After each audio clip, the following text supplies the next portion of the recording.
Check.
Good morning. The committee will come to order. The Oversight Committee exists to secure two fundamental principles. First, Americans have a right to know that the money Washington takes from them is well spent. And second, Americans deserve an efficient, effective government that works for them. Our duty on the Oversight and Government Reform Committee is to protect these rights. Our solemn responsibility is to hold government accountable to taxpayers, because taxpayers have a right to know what they get from their government. It's our job to work tirelessly in partnership with citizen watchdogs to deliver the facts to the American people and bring genuine reform to the Federal bureaucracy. Before I begin this hearing today, as our staffs have discussed, I am moving to add a majority and a minority seat to the Subcommittee on Energy, Policy, Health Care, and Entitlements. Dr. Gosar is to be added to the subcommittee on the majority side, and I would now yield to the ranking member if he is prepared to designate a minority member. Mr. Chairman, by the end of the day, we'll do that. Without objection, so ordered. I'll now recognize myself for a short opening statement. It's partisan to say that President Obama took office guaranteeing us or assuring us of the most transparent presidency in history. But it's not partisan to say we can do better. We can do better in this day and age than we did in the previous administration. Together, that is our challenge. So 4 years later, am I going to be the person who says, hooray, we're more transparent? No, just the opposite. With the ranking member, our goal is to change transparency by legislation and by oversight.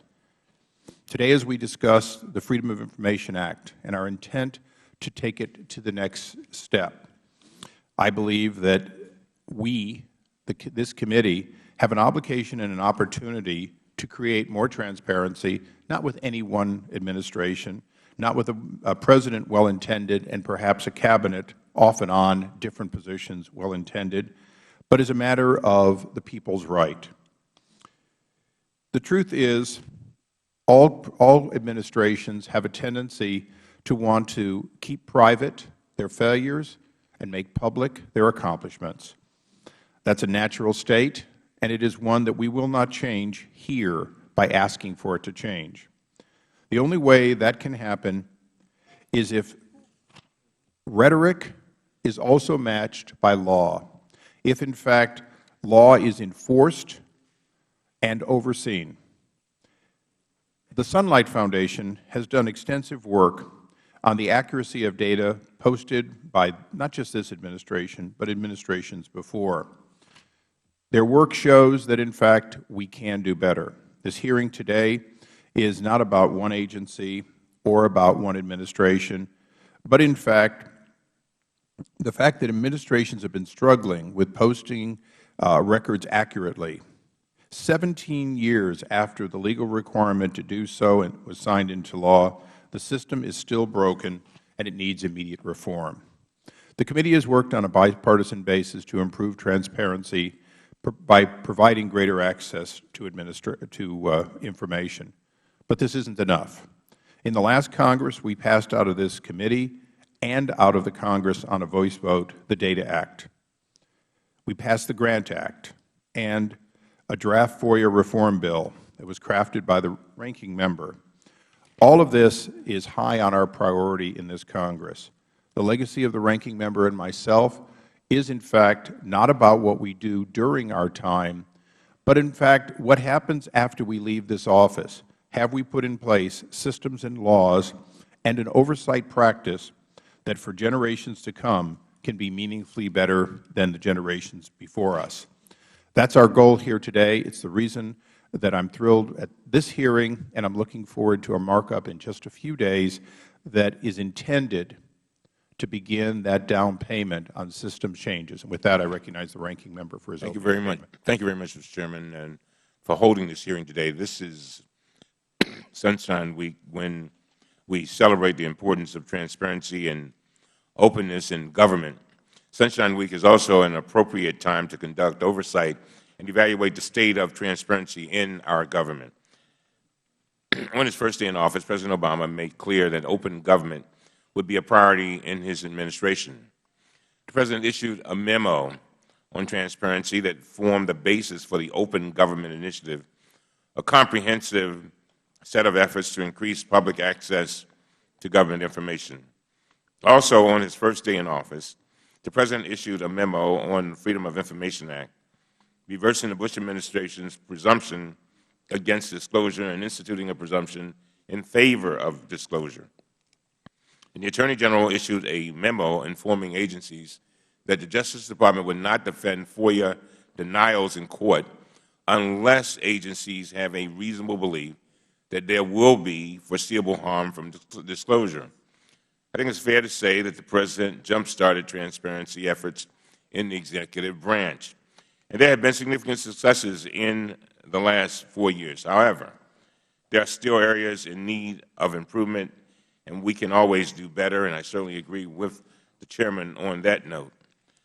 I ask unanimous consent to place in the record a report this week by the Center for Effective Government entitled Delivering on Open Government, the Obama Administration's Unfinished Legacy. I just asked for unanimous consent. Without objection, so ordered. Thank you very much, Mr. Chairman. This report finds as follows, and I quote, "To secure its legacy as a champion of transparency, the administration will need to do more to ensure that agencies actually implement the transparency policies it established, address gaps left in its policy reforms, and improve its records on national security-related secrecy," end of quote. In addition, one of the criticisms in the report is aimed at Congress. The report finds that the, quote, "slow pace of secrecy reform within the executive branch has been aided and abetted by a lack of robust oversight from Congress," end of quote. I agree that bipartisan oversight is critical to holding agencies accountable. That is why Chairman Issa and I recently worked together to send a letter to the Justice Department asking for information about several issues concerning regarding FOIA implementation. In addition, Congress can make it easier for the American people to obtain access to government records. This week, the Chairman and I are releasing a draft bill called the FOIA Oversight and Implementation Act. In the spirit of transparency and bipartisanship, we have made it available on the committee's website, and we welcome feedback before we formally introduce it. This bill would codify in law what the President has done administratively. It would establish a legal presumption under FOIA in favor of disclosure. It would also create a pilot project to give FOIA requesters a single place to make requests and access records electronically. I appreciate the Chairman's bipartisan work on this bill, and I hope we will take swift action to get it on its way to becoming law. I'm also pleased to be co-sponsoring a bill with Representative Clay. He's introducing it this week to improve transparency and accountability of Federal advisory committees. I look forward to hearing from the witnesses here today about these proposals and any other ideas you might have for shining light on our government's operations. And with that, Mr. Chairman, I yield back. I thank the gentleman. Now recognize the gentleman from Florida for 1 minute. Well, thank you. And very briefly, and I hope our subcommittee can look further at the lack of FOIA responsiveness from this administration. But everyone heard the President when he said my administration is committed to creating an unprecedented level of openness in government.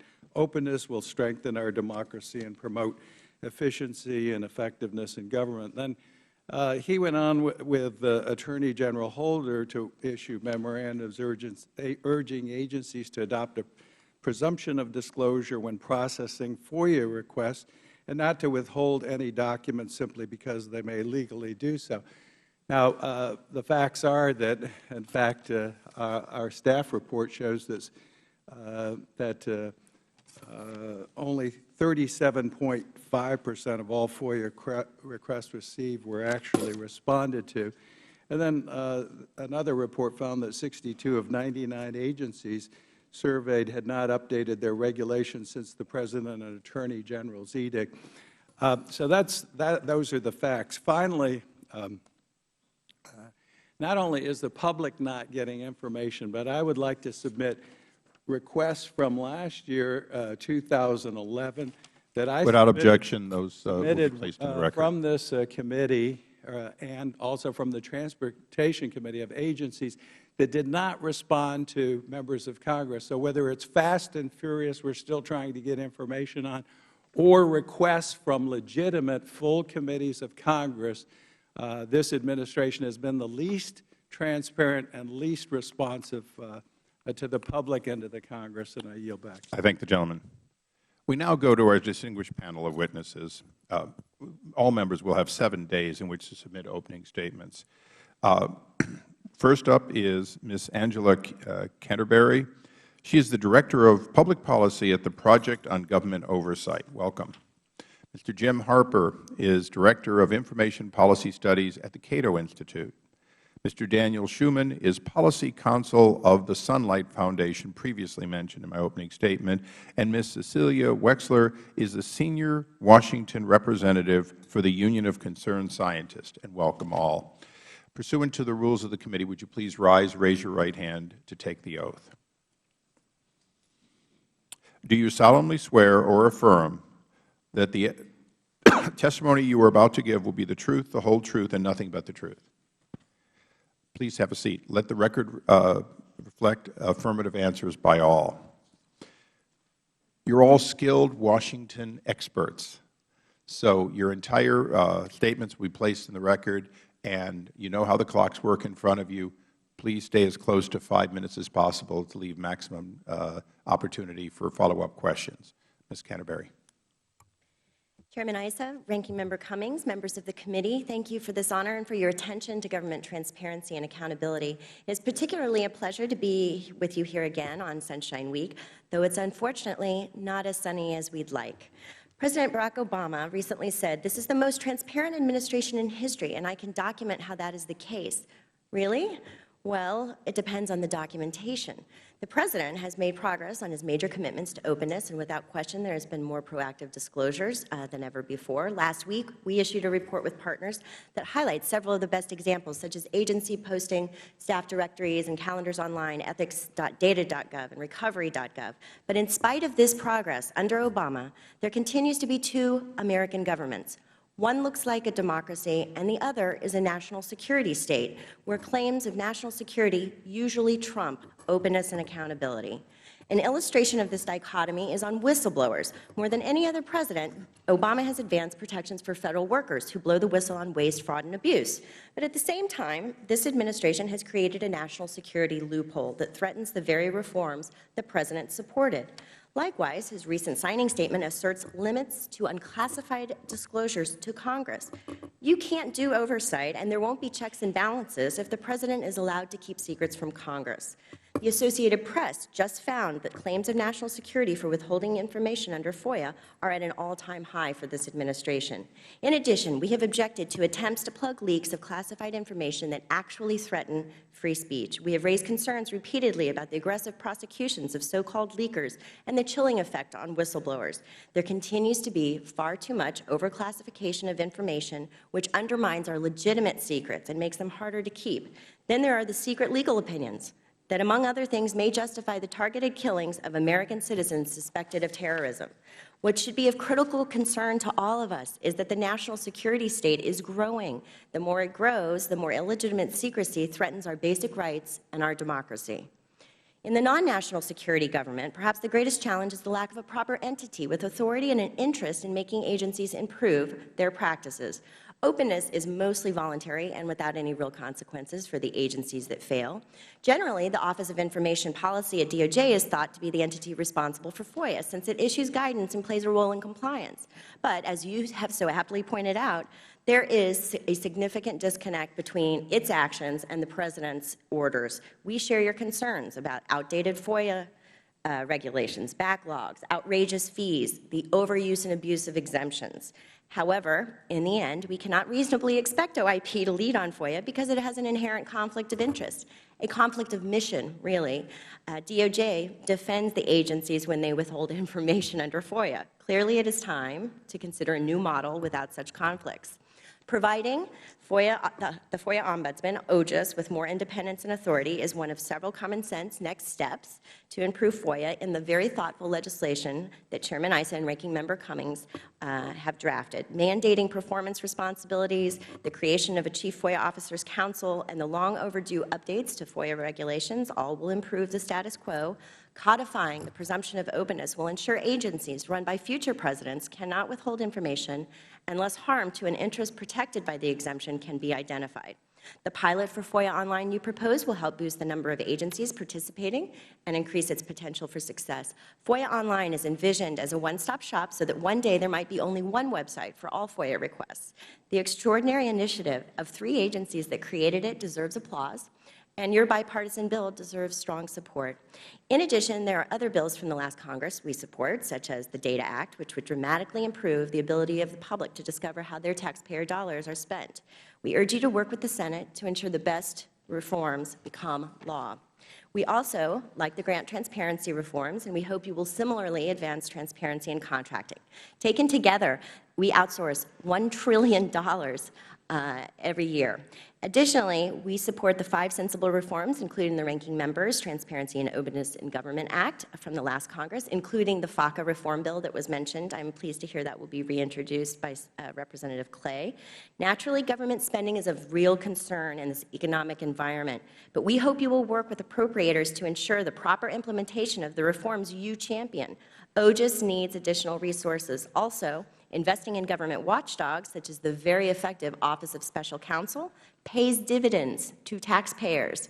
I also urge you to conduct vigilant oversight of the whistleblower and taxpayer protections you ushered into law, and to legislate to preserve and strengthen these, including in the intelligence and national security communities. It may be necessary to explicitly clarify that there should be no restrictions on executive branch disclosures to Congress. We need your leadership now to rein in the frivolous national security claims that are making huge swaths of our government hidden and unaccountable, and I thank you very much. And I thank you. Mr. Harper. Thank you, Chairman Issa, Mr. Cummings, members of the committee. Very pleased to be with you about this issue in which I've invested a great deal of time over the last few years, and I'm glad that you are doing so as well. I'll start, as you did, Mr. Chairman, with a note about bipartisanship. It's a pleasure to work on transparency precisely because it's a bipartisan issue. It's a non-ideological issue. I take pains whenever I'm working with my liberal and progressive friends and with my conservative friends to tone it down, and I do my best. They tolerate me well, regardless of my ability to actually tone it down. It's the one time they want a libertarian in the room. Yeah, it doesn't happen very often, so that makes this a true pleasure. If I could characterize the work we've done at Cato, it would be that we are trying to bring real methodology and measurement to transparency issues. Of course, not all issues are subject to that kind of methodology, but in the data area, we've worked to model what legislative process would look like as data, should look like as data, what budgeting, appropriating, and spending would look like as data. And then we proceeded to grade how well that data is published by the government. In terms of authority, completeness, machine discoverability, and machine readability. These are the things that would make the data amenable to use on the Internet. The grades are relatively poor, and in my most recent report, I found that the Obama administration was somewhat lagging the House in terms of transparency. Obama controls a great deal of the government, obviously, and has not met the outsized promises that he made as a campaigner. Meanwhile, the House has taken steps in the area that it controls to move transparency forward, and we see more coming, and that's exciting good news.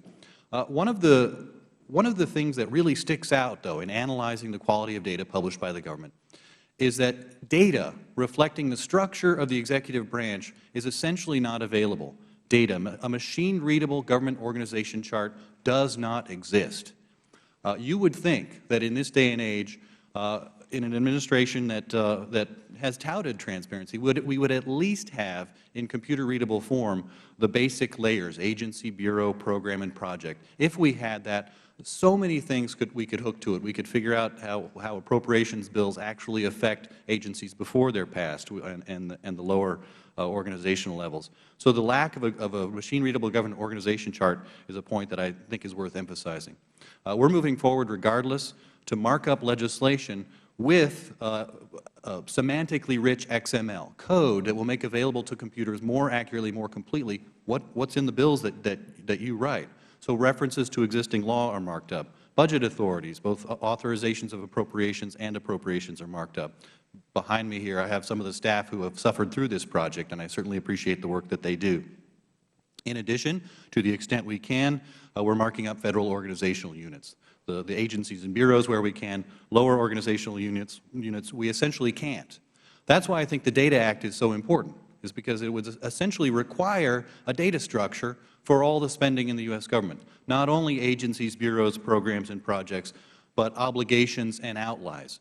With this data, you can tell stories. You can tell the story about how a budget became an appropriation, which became an obligation, which became an outlay, which resulted in something, whether it be funding for the military in some respect, whether it be funding for some program that aids people in their health or well-being.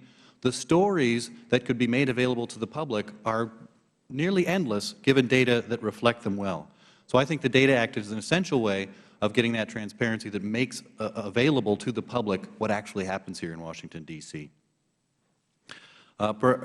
Starting tomorrow and on Friday, we're going to be moving ahead, having sessions on how to get legislative data on Wikipedia. We're doing a Wikipedia edit-a-thon to train people up. Everybody is welcome tomorrow afternoon at Cato. And then on Friday, we're going to roll our sleeves up and see if we can make legislative data a tool for Wikipedians. I think Wikipedia is one of the places where people most often go to look for information, including information about public policy. And we're going to try to get legislative data up there as quickly as possible, and we'll move to other areas as we proceed. Most importantly, I think we're having a happy hour tomorrow night from 5:30 to 6:30. Everyone's also welcome to that. When you think about transparency, you could end on a high note if you wanted there. I'll bore you with a couple more thoughts. When I think about transparency and how to communicate about transparency to the public, I think about the newspaper and the number of facts per square inch that appear in the newspaper. Go to the sports page. Look at the charts. Look at the data for your baseball scores, hockey, whatever it may be. Go to the financial section. Data. Lots of data that people are able to consume. The weather page is data. But when you go to the national page, you get things like Republicans are girding for battle or Obama won't give in. That's essentially meaningless to ordinary people, ordinary citizens out in the land. They're able to consume data in other parts of the newspaper. They are able to consume data about public policy. So as soon as we can get it and give it out to them, we'll move forward quite a bit in government transparency and a happier public, which is a thing that we all agree on. Thank you very much. We now go to the other partner in this sunlight, Mr. Schuman. Thank you, Mr. Chairman, Ranking Member Cummings, and distinguished members of the Oversight and Government Reform Committee. I appreciate the honor and the privilege of speaking with you here today. At the heart of transparency is the idea that the public has the right to know what government is doing. In our modern times, as Jim has alluded to, this means online, in real time, and in computer-friendly formats. While the Obama administration has made significant rhetorical strides towards a 21st century vision of transparency and has launched several innovative transparency initiatives, government must do more to address the fundamental challenge of being transparent. It is my intention today to encourage this committee to continue its good works, to adopt the administration's best initiatives, and to help encourage the administration to meet its pledge to be the most transparent one ever. Let's start with federal spending transparency. A Sunlight Foundation analysis called Clear Spending found $1.55 trillion in misreported federal grant spending. The numbers just don't line up. This is the third year in a row we found a problem of this magnitude. We believe the government should publicly track each federal dollar from the moment spending is proposed in the budget until it reaches its final destination. The Recovery, Accountability, and Transparency Board has shown us the way. How have they done so? By using unique identifiers to track who is spending, how much they're spending, and who gets the money. By demonstrating the necessity of an independent commission whose only job is fiscal transparency. As Angela mentioned, the importance of having independent commissions, independent bodies, focused solely on transparency is something I cannot help but underscore. And finally, they have also released more information that allows data to be cross-checked. Now, the Data Act will make all of this happen government-wide, and I don't need to tell this committee that it should be speedily enacted into law. What the Data Act does for federal spending transparency, the Access to Congressionally Mandated Reports Act does for oversight of agency policymaking. Reports to Congress are a means to find out what agencies are actually doing. These reports should all be online in one central place. We also believe that advisory committees shouldn't be a stealthy way for special interests to influence the political process, and that sunlight should be shined on donors to presidential libraries who are snuggling up to future ex-presidents. It's time for Congress to pass the Federal Advisory Committee Act amendments and the Presidential Library Donation Reform Act. There are several administration initiatives that the committee should encourage and enhance. The White House's landmark Open Government Directive, which requires agencies to create and update open government plans, reduce FOIA backlogs, and release new data sets, has yielded mixed results. Some agencies are still trying to wait out this transparency fad. The OGD contains good ideas, and to make sure they're fully implemented, they should be codified. New federal transparency websites, such as data.gov, usaspending.gov, and the IT Spending Dashboard, are already changing government. They should be moved out from under the eGov fund, which is intended for startups, and given a statutory basis in their own funding. For FOIA, we've seen smart initiatives like FOIA Online, proactive disclosure, and a presumption in favor of disclosure. These ideas should all be codified, along with the strengthening of the federal FOIA Ombudsman and the incorporation of the Public Online Information Act, which ensures publicly available materials are online. And we applaud Chairman Issa and Ranking Member Cummings' new released draft legislation. The executive branch needs some encouragement from Congress on the following three issues. The rules covering White House visitor logs should be strengthened, codified, and stripped of their loopholes. All of the Department of Justice's Office of Legal Counsel opinions should be online, with only a few exceptions, and not the 2/5 that we found were missing. It shouldn't require a 13-hour filibuster in the Senate to get an answer on one particular question. And the Office of Information and Regulatory Affairs at OMB isn't living up to its obligation to fully disclose when and how it's being lobbied on major rulemakings. This has gone on long enough. More work is needed on money in politics. The Lobbying Disclosure Enhancement Act, for example, will make sure that our transparency regimes cover people who act like lobbyists but don't meet the current law's arbitrary definition. And finally, Congressional Research Service regularly distributes reports on matters of importance to national policymaking to the thousands of staffers on Capitol Hill, but these reports aren't systematically available to the public. They should be. We ask that the committee publish on its website all reports relevant to its jurisdiction. Transparency doesn't just keep our political system working properly, it gives people reason to have faith that our political system can work for all of us. I know the committee understands this, and I thank you for the opportunity to speak here today.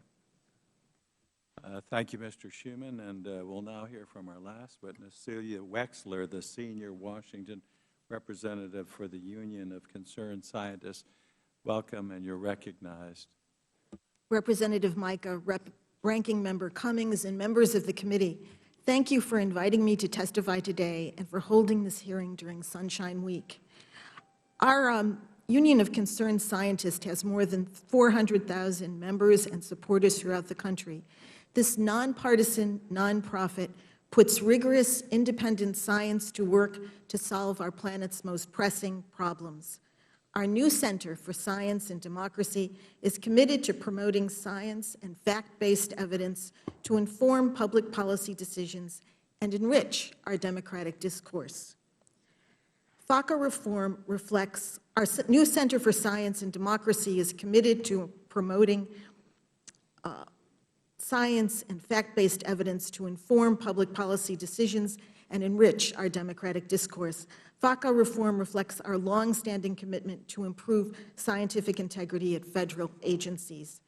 The Federal Advisory Committee Act is a lesser-known but valuable tool in ensuring a transparent and accountable government.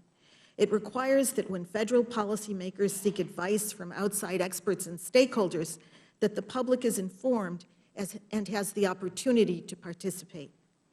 Congress enacted FACA in 1972 after hearings exposed a system where more than 2,000 advisory groups were offering guidance to federal officials in secret.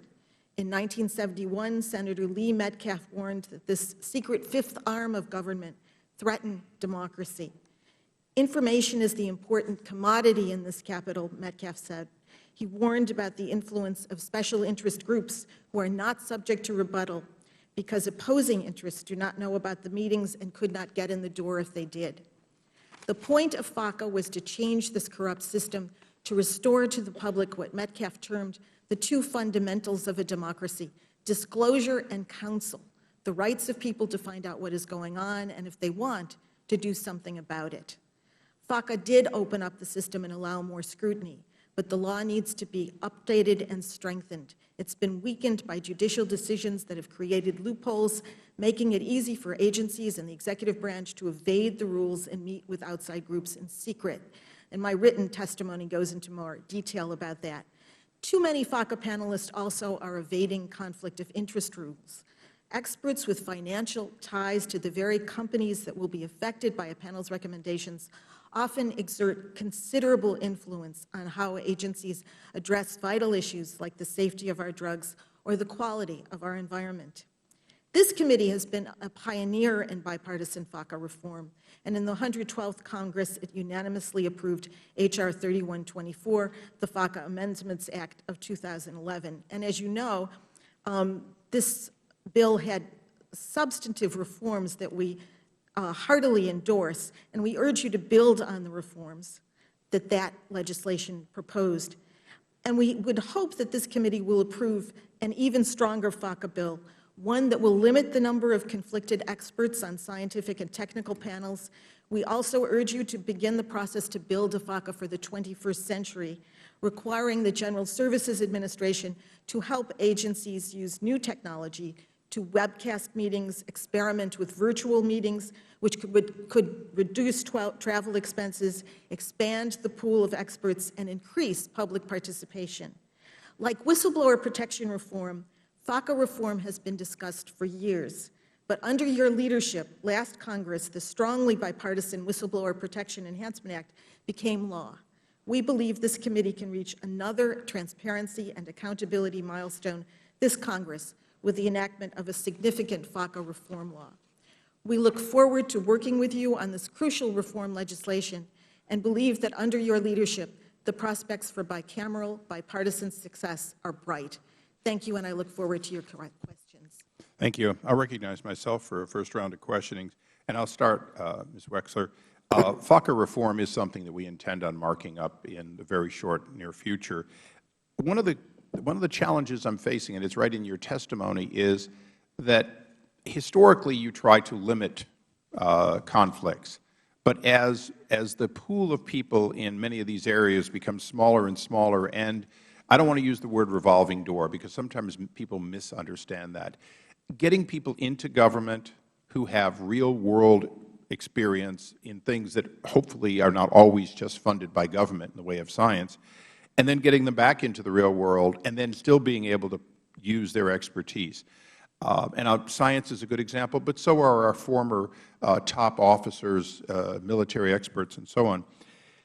As we mark the bill up, should we have a bias toward limiting conflicts or disclosing conflicts? Because I'll tell you, I personally think that in this day and age, it may be more a matter of making sure there are no hidden agendas possible as the better way to put together people who come in with a life of experience but undoubtedly do have economic interest or sometimes just pride of historic authorship. How do you feel about that? Well, I think disclosure is the floor. We have to have disclosure. We have to know about these ties. We also feel that agencies have not basically done a very good job to expand the pool. The panel balance, if you will. Exactly, and to really go out of their way to recruit non-conflicted experts. I can only tell you our experience at the FDA. The FDA has, claimed and certainly that it's very difficult sometimes for them to fill panels with non-conflicted experts. We sent an email to our scientists. We have about 20,000 scientists in our network. And in the course of a couple of weeks, we got 61 applicants who were qualified to serve on FDA panels. They sent their curricular vitae. You know, they were not people who walked off the street. They had absolute essential qualifications. We screened those folks. We sent them to FDA. We heard not a word since. So I think there is this necessity to recruit from a larger pool. I also think that nothing in FACA would prevent presentations by those with the kind of real-world experience you talk about. Presentations, answering questions, not necessarily being around for the discussion and the debate if the financial ties are significant. But I do think that we shouldn't give up on either goal. Well, let me go to Mr. Harper along that line. You mentioned sort of wikiing things in a greater way. As you know, this committee used the Madison project to try to do just that, to open up a dialogue on legislation. Ms. Wexler's comments, do those also resonate that when agencies not just webcast their actual and store their actual hearings and forums, should we in fact view all these proposals and all of the science presented as the starting point for comment by, if you will, the professional world, people who Ms. Wexler just mentioned, 61 people who were not included but who had the CV necessary to be meaningfully part of the markup? Yeah, I think the ability of the public to contribute to discussion is probably unrecognized or not well recognized in Washington.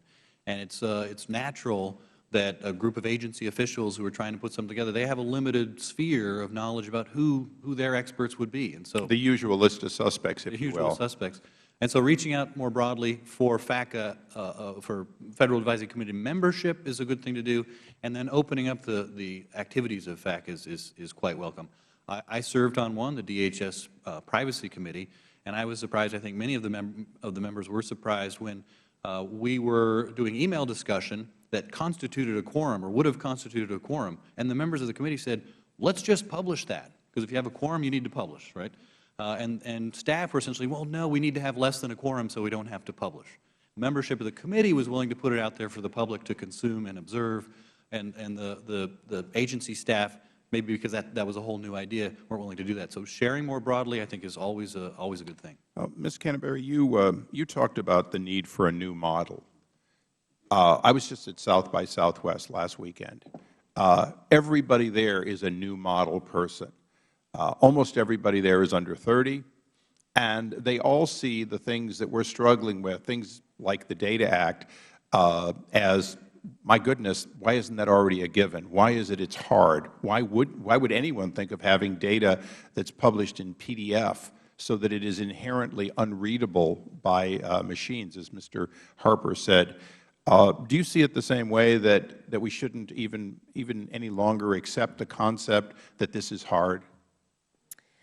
Well, I think unfortunately it is, because of the way that the government acquires technology, because of in past investments in systems. So for example, usaspending.gov, we spent quite a lot of taxpayer dollars trying to make that portal work for showing how the government spends money, and it doesn't. It was premised on antiquated systems, and so your idea in the Data Act of starting fresh with a better concept, I think we need to educate members and we need to educate the government that these things can be done now at economies of scale. My time has expired, but would it surprise any of you to know that under the stimulus, $800 billion or so spending, some states made a determination to create, if you will, a system in their accounting so that all of their reporting was essentially simply opening up to the Federal Government those portals necessary to see the tagged metadata and pull it up. In other words, they did nothing but set their system up to be readable, and as a result, their reporting requirement went to zero. Does that surprise any of you that that kind of sunlight, if you will, was possible with those states that chose to do it? Doesn't me either, but we plan on having some of those states in here so that we can begin thinking in those terms. And I now recognize the ranking member for his question. Thank you very much, Mr. Chairman. I want to thank the witnesses for their testimony. Ms. Canterbury, the FOIA Oversight and Implementation Act that Chairman Issa and I released yesterday would codify federal law in two very important provisions. It would create a legal presumption in favor of disclosure in response to FOIA requests. And so let me ask you this. That was the standard under Clinton, is that right? That's correct. And then it was reversed under Bush, is that right? Yes, sir. And so now we're going back to that. And I guess you would prefer that, is that right? Well, President Obama, as you mentioned, ordered a presumption of openness, and that was very welcome in our community. We would very much like to see that a part of the permanent law so that it's not a political decision or a decision based on the presidency, but the Congress can decide. And how did that work under Clinton? I'm just curious, that standard. I think it was a very good standard, and I think it was a good start to the kind of reform that we're talking about today. But the bill that you propose takes some next steps that are really necessary to modernize FOIA. Another thing that our bill does is to require records to be disclosed under FOIA unless agencies can demonstrate foreseeable harm. In 2009, Attorney General Holder issued a memo that rescinded the Bush administration policy. The Bush administration policy was for the Justice Department to defend agency decisions to withhold records, and I quote, unless they lack a sound legal basis or present an unwarranted risk of adverse impact on the ability of other agencies to protect other important records. Is that right? That's right, and as it should be, sir. Okay.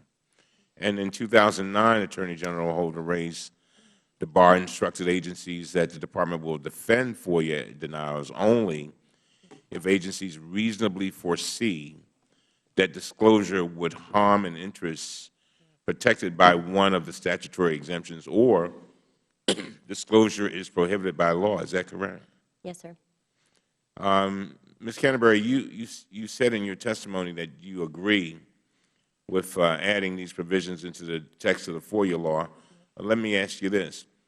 If agencies are already required to do this under these administrative requirements, why is it important for Congress to put these provisions in the actual FOIA statute? Well, I would say that there's implementation and there's enforcement of the President's directive, which we have discussed a bit, the challenges and some of the drawbacks of not having an entity that actually does the enforcement, that has independence to pursue the agencies and ensure that they are promulgating a presumption of openness and using the foreseeable harm standard. So your bill will begin to strengthen the Office of Government Information Services in a way that could provide added independence. So we welcome that, of course. But also, the difference between our experience with FOIA when there was no presumption of openness under the Bush administration, it was a more secretive government. It was much more difficult to get FOIA requests. So there has been a shift that's demonstrable, that's important. It's just that it hasn't been a shift as large as we might have liked. In other words, in the words of the Chairman, we can do better. Yeah, we should. Although I think he kind of took those words from me. I just hit me. Well, it sounds familiar. In your opinion, will adding these provisions to the FOIA law change the way the Department of Justice is currently implementing these standards? Would your bill do that? Yes. I think so. I mean, I think certainly mandating that the FOIA regulations be updated finally will ensure that we finally see a change in that respect. Now, do any of the other witnesses have an opinion about whether these standards should be put into the FOIA law? Yes, Mr. Chairman. Well, they certainly should. I mean, we've seen, there was just an Associated Press story yesterday which looked at implementation, the APS, the number of national security, and other related questions, and they simply weren't getting answers. And what we've seen in other contexts is that oftentimes the agencies simply don't get the memo, right? They, for whatever reason, don't hear what the administration is saying. And if you put it in the law, well, they may not get the memo, but they certainly can read the U.S. Code. Ms. Wexler, just so you're shaking your head. Yes, I agree entirely. And it's the same thing. Agency culture always kind of pushes back against transparency. And as Chairman Issa talked about, regardless of the administration that you're in, regardless of the political party, this wanting to be secret is it's a systemic problem. Mr. Harper? Being a non-FOIA expert, I'll just adopt the opinions of my colleagues. Thank you very much, Mr. Chairman. Would the gentleman yield for a second? Would all of you say that it's fair that what we're really doing with the ranking member's bill is making a situation in which we're codifying the assumption that if you want to know, it's your right to know, rather than prior to this President, if you wanted to know, you had to say why you wanted to know, that would be the most significant permanent change by codifying President Obama's changes? Is that, for those who are familiar with that, that's pretty much what we're really doing with the bill, is making permanent that assumption that it's yours unless you can demonstrate why not, rather than in the past you had to sort of say why you wanted to know something that you didn't yet know. It shifts the burden to the agency to show that there is an exemption and there is an interest in withholding under that exemption. I want to thank you very much. Thank you, Mr. Ranking Member. We now go to the gentleman from Texas who was here at the very start, Mr. Fahrenthal.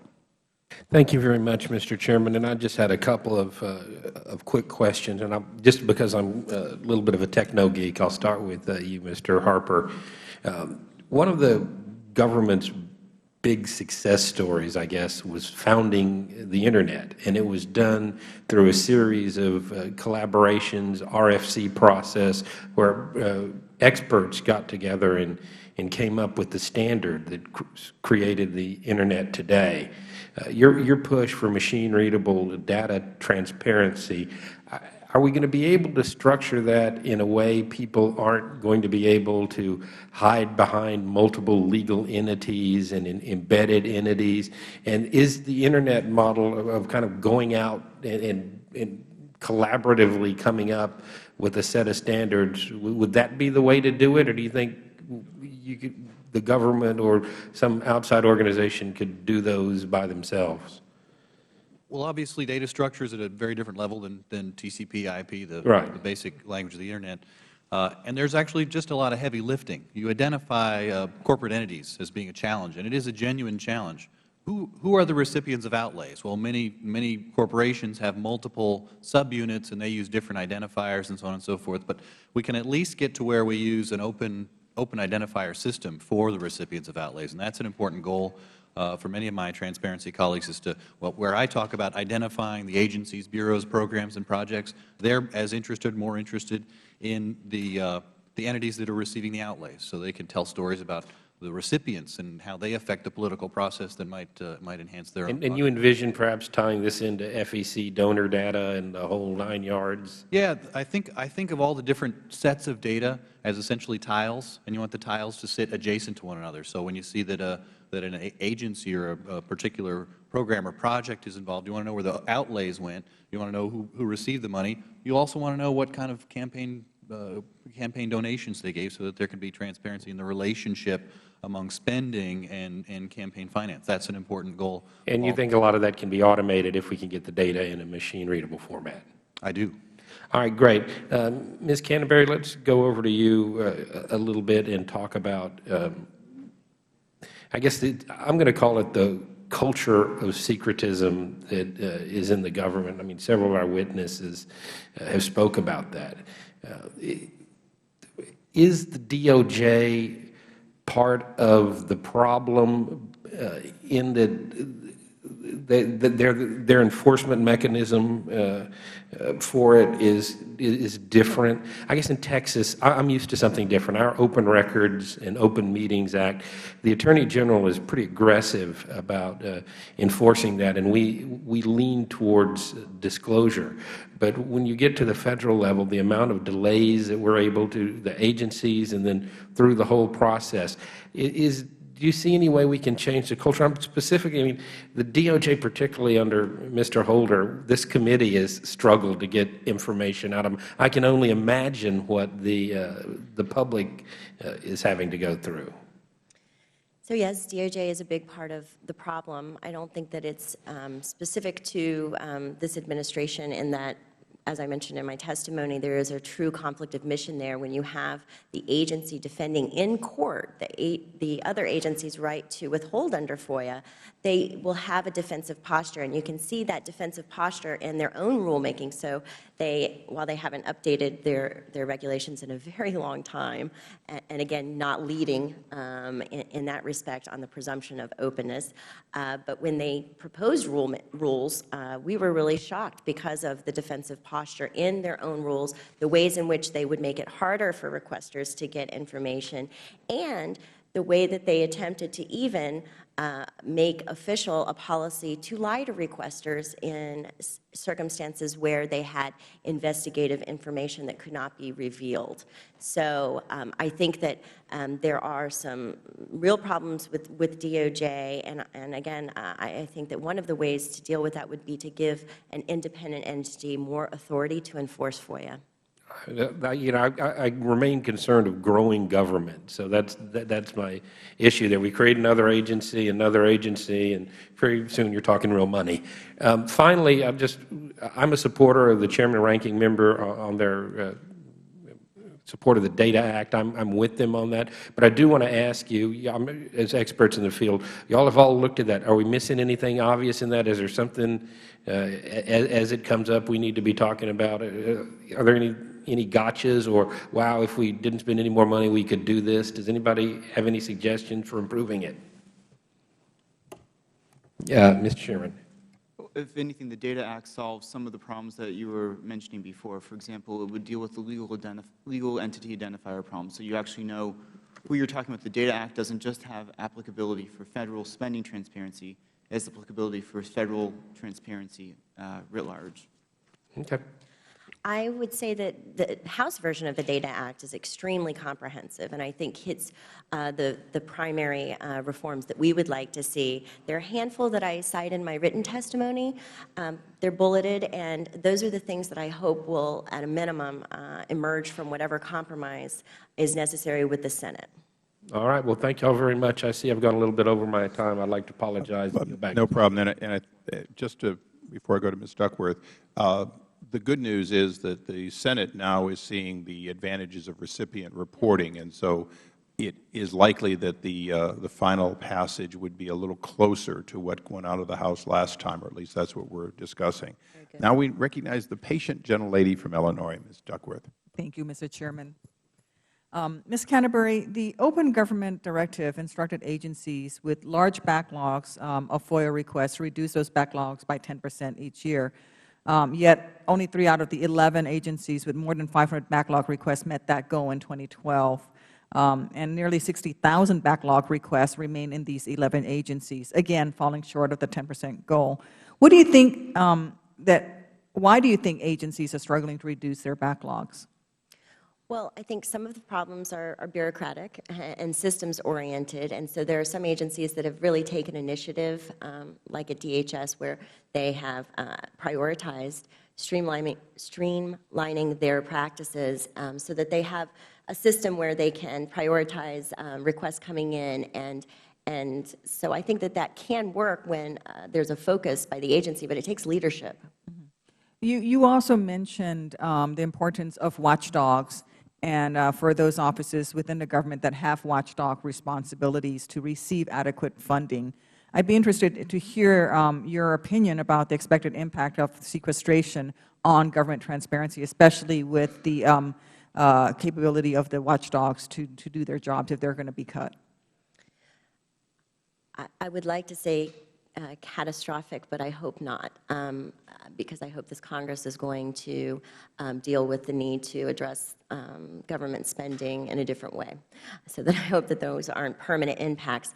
But our inspectors general, the Office of Special Counsel, Both of those watchdog entities have received a large mandate to do more oversight and accountability work, in particular on whistleblower protections.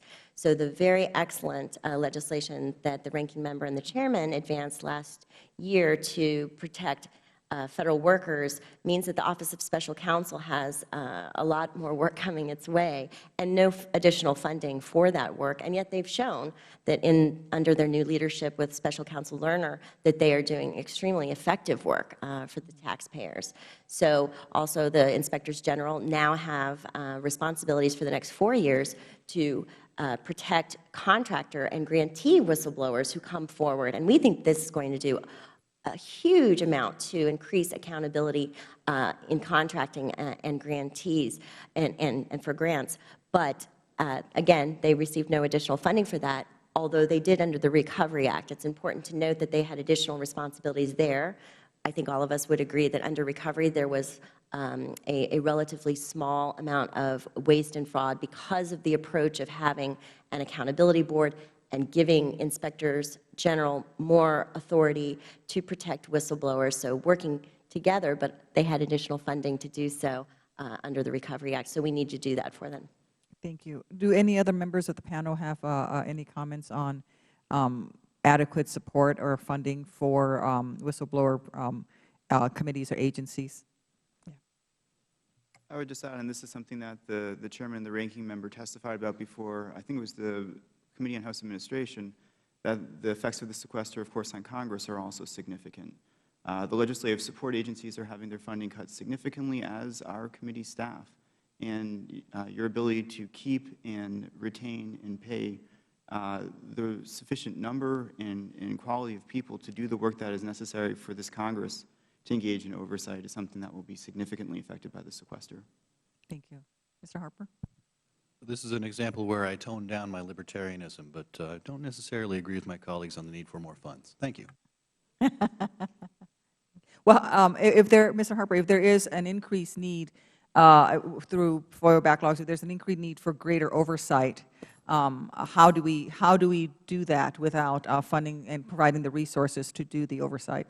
Well, seeking out the path of least partisanship and ideology.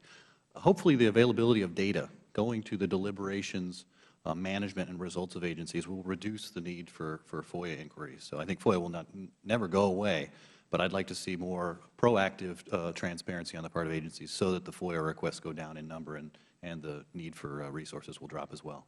Yeah. Ms. Canterbury? I agree with that, but I would also like to disagree with my friend, Mr. Harper. We have friends who I think consider themselves libertarians and conservatives who agree that there are some parts of government where it makes sense to invest, because when you invest in those watchdog entities, you return taxpayer dollars that would have been misspent otherwise. A great example of this is the huge success we've seen under the False Claims Act. Last year, $4 billion taxpayer dollars were returned because of the whistleblower incentives and protections that we have under that law. So it's been demonstrated, and I think it's, when you look at the budget of some of our watchdogs, I mean, the Office of Special Counsel has such a meager budget compared to so many others. They have 100 staff, and it's just not adequate. Thank you, Ms. Canterbury. I apologize to the chairman for going over my time. No, it was well spent. I might note that every time the IRS does an audit, statistically, it actually gains us money, not loses us money. So to my friends, both libertarian and otherwise, that is one of the great questions is, do you cut something that has a net productivity? And the IGs, as you know, and we saw in the hearing last week, they have a net revenue gain through the work they do. And that's, I share your concerns that if you cut the people that actually reduced waste, you will get more waste, and thus you'll get less effective spending. So would the chairman yield? Well, it's the gentlelady's time. Certainly she's run out of time. I was just going to add to what you were saying, Mr. Chairman. Our subcommittee on this committee has looked at this very question, and I'm very concerned about money left on the table that's owed the U.S. government, but for resources at IRS to collect it. So I echo what the chairman has said. I think it's a smart investment. I thank both of the gentlelady and the gentleman. We now go to the gentleman from North Carolina, who's been patiently waiting at the very bottom of the dais for 5 minutes. Thank you, Mr. Chairman. And I wanted to follow up on something that was just shared. I think, Ms. Canterbury, you were sharing in terms of the legislation that's put forth, and you said it's very comprehensive in terms of what was put forth or recommended by the House. What would be the top 3 areas that, as we look to reconcile those, what would be the top 3 areas you would identify as areas of concern that we ought to be looking for as we identify those? Can I have 6? Sure. Go ahead and have 6. Unique identifiers, data standardization, Treasury outlay data, real and frequent data quality assessments, and an independent board that will have the necessary independence and motivation to implement the Data Act. All right. And so out of those 6, which would be your very top priority? I think that some things can't come without others. So to sequence, there will need to be attention paid to the unique identifiers and the data standardization, I think, to lay the groundwork. And then the matching of the Treasury data and other linkages will be far easier to do. All right. And you mentioned in your testimony, you talked about routinely the 20-day rule and how the responses are not adequate. I think there was only 8 out of 100 agencies that responded with the requested information, and some of those literally it was a response that we've got your request that they felt like qualified that 20-day fulfillment.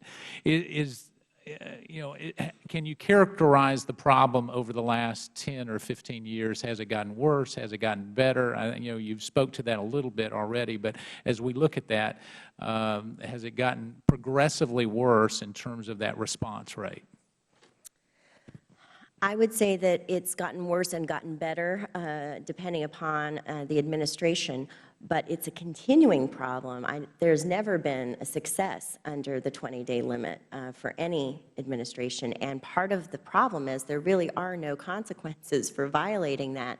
And as I mentioned in my written testimony, the agencies, and as you mentioned, like to send a letter, and then that qualifies. If they send a letter saying, thanks, we got your request, we're working on it, and we disagree with that, and our friends at the Citizens for Ethics and Responsibility in Washington do too. They've brought a lawsuit against the Federal Elections Commission, and the result of that will be very interesting. I think that agencies might actually come to Congress and ask for more time if they lose that suit.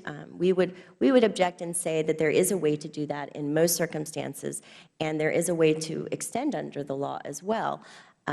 So I think moving away from the time limit would be a mistake, but rather addressing what are your systems problems. All right. And you mentioned the one thing, and I want to follow up on that, about penalties and enforcement, because we can pass all kinds of regulation laws and create agencies to do this, and without an enforcement mechanism, nothing really changes. And so there's the defer and delay kind of mentality that is pervasive within many agencies and government. So what kind of penalty and enforcement mechanism, other than just strictly watchdog or overseeing, would you recommend? Well, I think that if the agency had to pay for its appeals, that might be a disincentive to delay and to deny in the first hand, and then we have more than 50% of our appeals being the information is actually disclosed, and it should not require an appeal. It seems to, for many agencies, you know you are going to make a request, and then you will have to appeal to have a shot at getting the information. So if the agencies had to pay out of their own budgets, that might be a disincentive. And did I pick up in your earlier testimony or response to the question that you believe that oversight of this particular request would best not be under the Department of Justice just because of the conflict of interest? That's absolutely right, sir. Okay. And Mr. Harper, you were saying earlier in my last remaining questions, in terms of not needing money and the transparency of putting things on the Internet or where it's focused there, what percentage of requests do you think it might reduce if we had that kind of transparency? Or on a scale of 1 to 10, and let me make it easier, with 10 being the best, where would you rank that in terms of your recommendation there?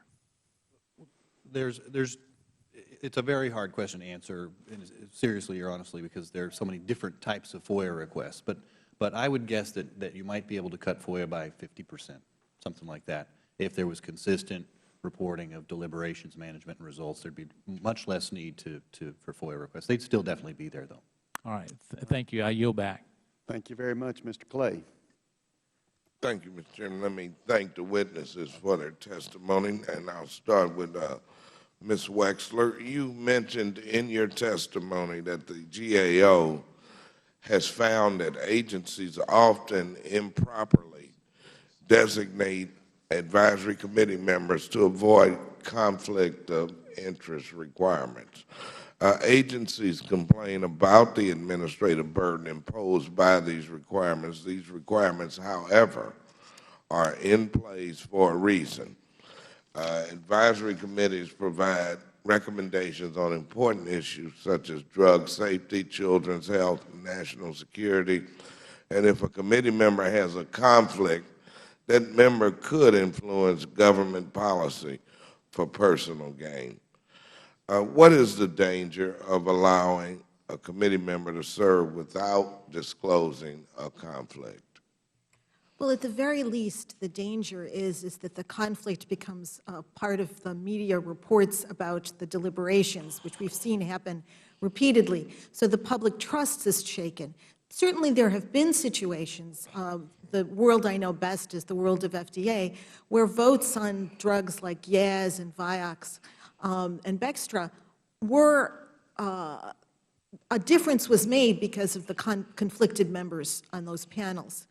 Particularly in the case of Yaz, a contraceptive later found to be quite harmful. So I think that there are real-world problems with conflicted experts. There's also the larger problem when a vote is not necessarily affected. You know, but a conflicted expert, because what panels just generally strive for is consensus, so they operate more like juries than anything else. If you have somebody with a financial stake, with skin in the game, they're going to be very influential when it comes to making a difference, making a case for their point of view within these deliberations. Often other panelists may not feel that they're as knowledgeable. They may look to this person, particularly if he's, you know, got a lot of expertise, and expertise is something that comes with financial ties. We understand that. So that there are real dangers, both the real-world kind and certainly in the terms of the loss of public trusts. And I'm sure that raises the antennas of stakeholders and other committee members who know what's going on.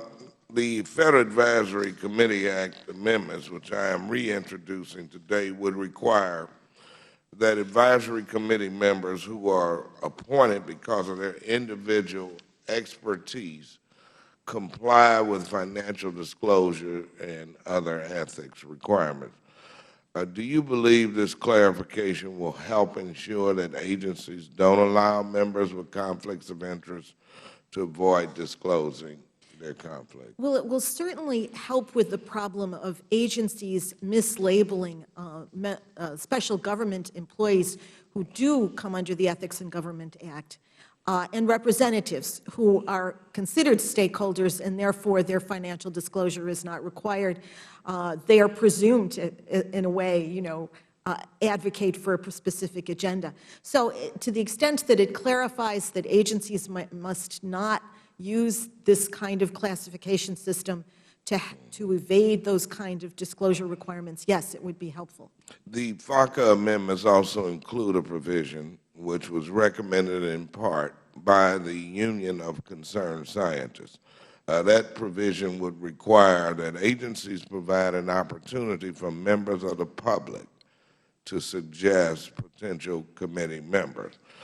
How do you believe public participation in the selection of advisory committees will reduce conflicts of interest on these committees? Well, I think that it means that you're essentially engaging the services of the public to enrich the activities of agencies. Agencies often feel burdened about filling these slots on advisory panels, and I think sometimes justifiably so.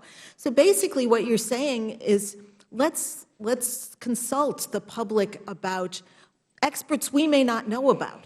It would diversify the pool. You would be much more likely to get people without financial ties because you would just go to a larger arena, and it's a very good idea, I think. Ms. Schuman, any comments? Well, I agree with that, and I also think that the provision in there that covers the subcommittees, which is one of the major loopholes, as you know, since of course it's your legislation, for the subcommittees, of course, oftentimes work is pushed down to that level so that there is no disclosure that occurs for meeting minutes, for records, and relatedly, when we've looked at the federal advisory committees, we found that many of them have simply never held a public meeting. In the entire time that they've existed, they have never had a single public meeting. One thing that we spend a fair amount of time doing is looking through the FACA database that contains a list of all of the committees, all the meetings they've had, whether public or private, and all the members. And we've integrated that into a website that we have called Influence Explorer that allows you to see how organizations and entities that are lobbying on an issue, that are giving campaign donations on an issue, will also try to place people on advisory committees, and then, of course, those committees don't necessarily meet in public. So this is tremendous legislation, and I think it's great. Thank you so much, Mr. Chairman. My time is up. Thank you. The chair recognizes the gentleman from Kentucky, Mr. Massey, for 5 minutes. Thank you, Mr. Chairman. In 2008, Bloomberg News had to file a lawsuit to force the Federal Reserve to respond to a request to reveal the identities of the firms for which it had provided guarantees during the late 2000s during the financial crisis. Nearly 3 years later, and after considerable expense to the taxpayer and use of our court system, the Federal Reserve finally relented and disclosed those names. Should the Freedom of Information Act be updated to clarify unambiguously that the Federal Reserve is subject to FOIA? And anybody's welcome to respond to that. Yes. I agree. And I think that there are other loopholes. Of course, Congress is not subject to FOIA either. Mr. Harper? Yes, the Fed should be subject to FOIA. I'll reserve whether Congress should be subject to FOIA because it's so very different from the Federal Executive Branch. Mr. Schuman? I would just say that we also see, whether it's the Fed generally or with specific aspects of legislation, there are oftentimes riders that are put into bills that work their way through Congress that create exemptions to FOIA. And we see this with spending by entities like the Fed, or we see this with other national security, or with matters that are entirely unrelated to sensitive issues whatsoever. And we believe, and I think others do as well, that these attempts to amend, to create loopholes in FOIA are often too large or not appropriately vetted. And we think this is another issue that should go through regular channels within Congress to make sure these loopholes aren't put in a way that is either unintentionally large or defeats the purpose of FOIA. Ms. Wexler? Yes, and I think that there are enough exemptions now in current FOIA law that I don't think we'd have to worry about inadvertently disclosing through the Federal Reserve something that really legitimately should not be disclosed. So pursuing those sort of loopholes and exemptions, I'm concerned, is there enough visibility into Federal money after it gets, for instance, block granted to the States, or when Congress otherwise passes Federal dollars to municipalities or even private organizations to spend that money? Do we have enough track of how that money is being spent, for instance, on agricultural subsidies or subsidies for insurance? Mr. Schuman. The short answer is no. When you look at the data that is reported to the public, as our clear spending report has found, it is unreliable.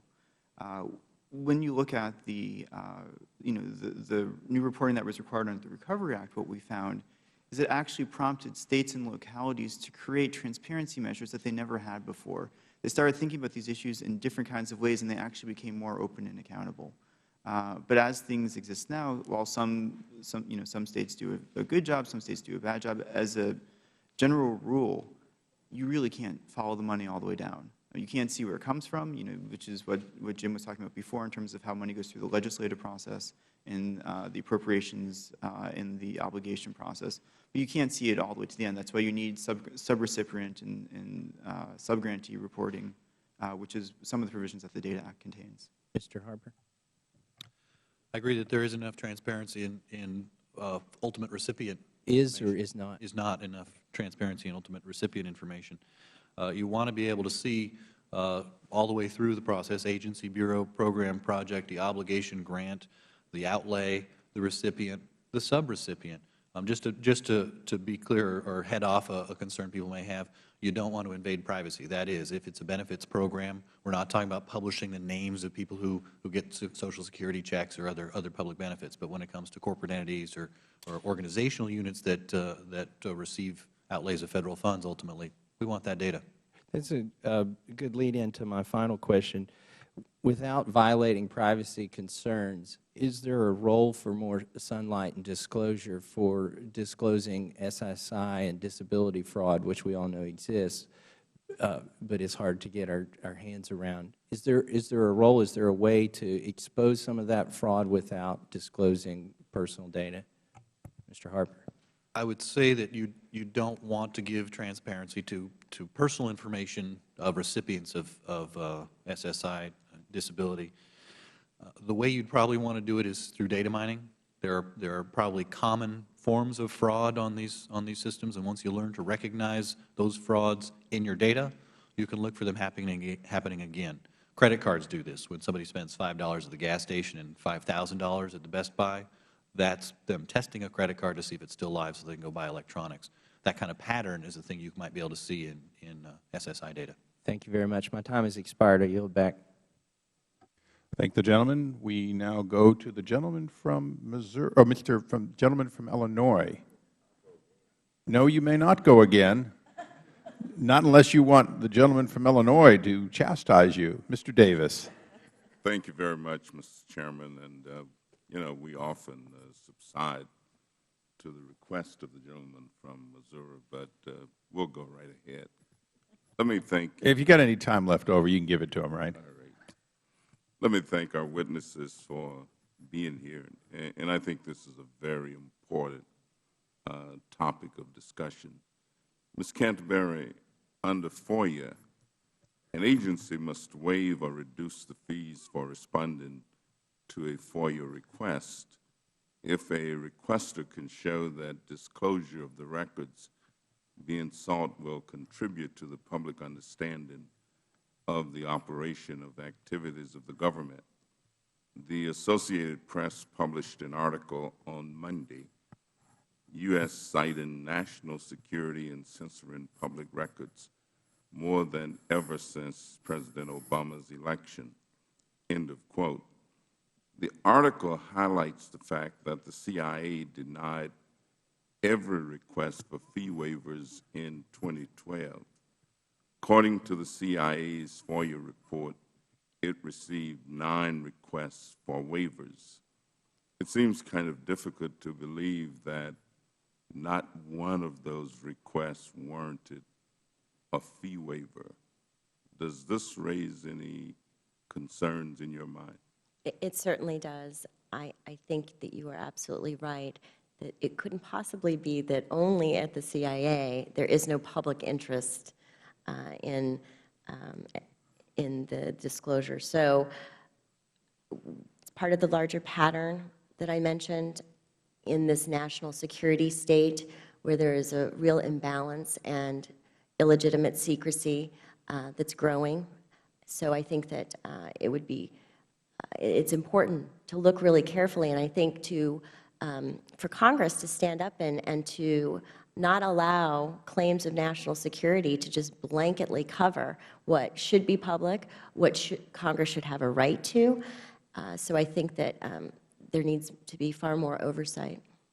You know, FOIA also allows requesters to obtain expedited processing of a request if the requester can show a compelling need for a quick response. The CIA failed to grant a single request for an expedited FOIA response in 2012, although it received 33 such requests.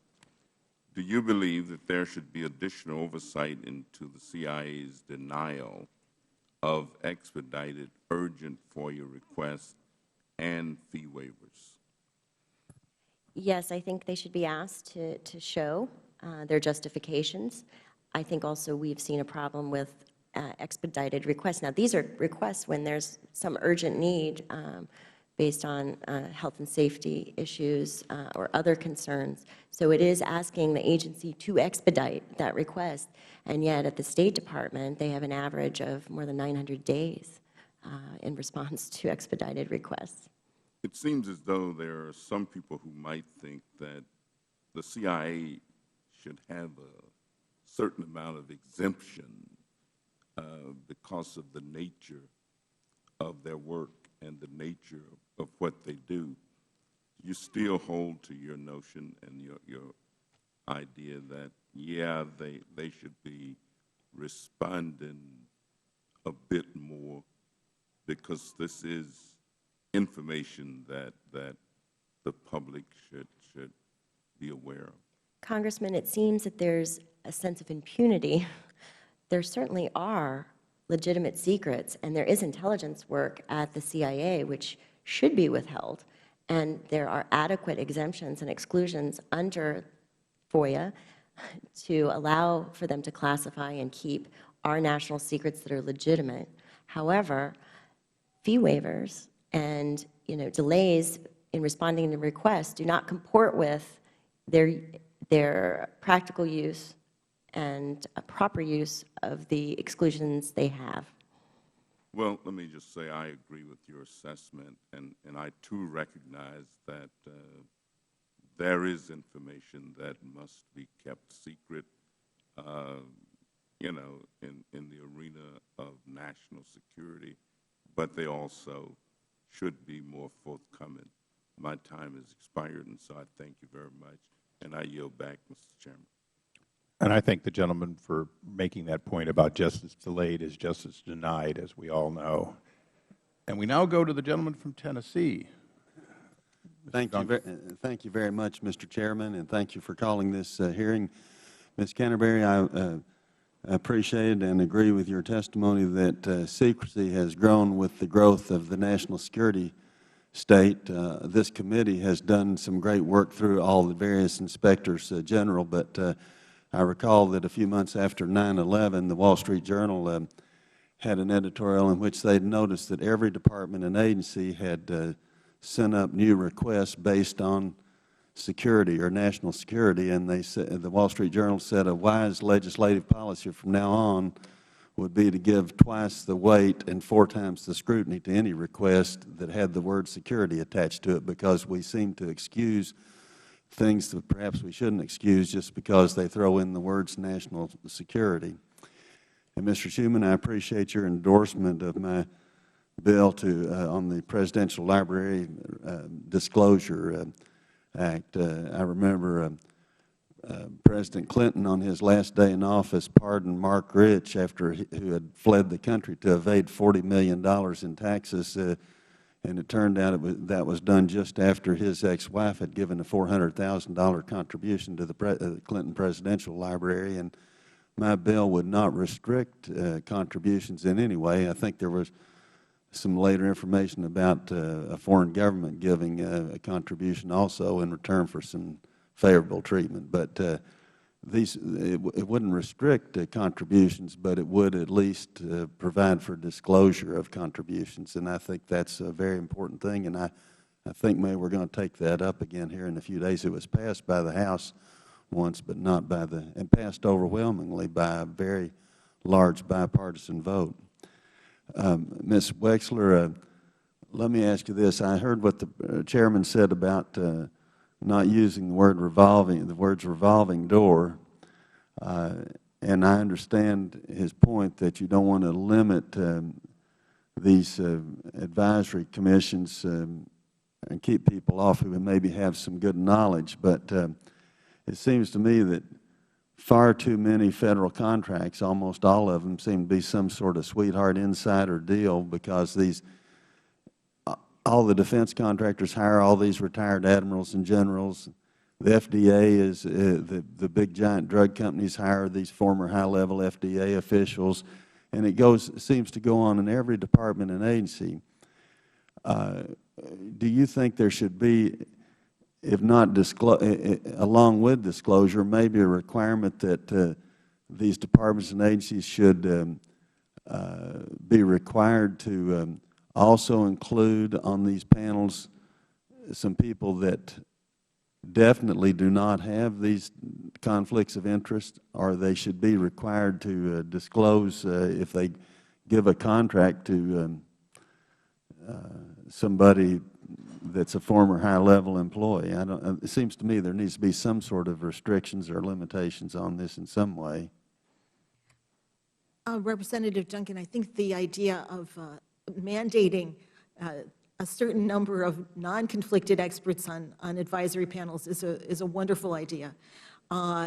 We don't, it's runs the gamut, but too often we do have advisory panels doing important and substantive work, and too many members with financial ties to the entities that they review are on those panels. So I think the idea that you would sort of have a bar for including non-conflicted experts makes a lot of sense.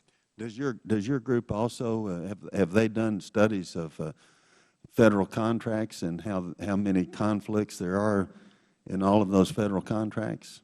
No, we have not. Sir? I think that'd be something you should look into possibly. Yes. We've done quite a bit of research on the revolving door as an issue of too much coziness between the regulated and the regulator, between those who are receiving government money and those who are in the government.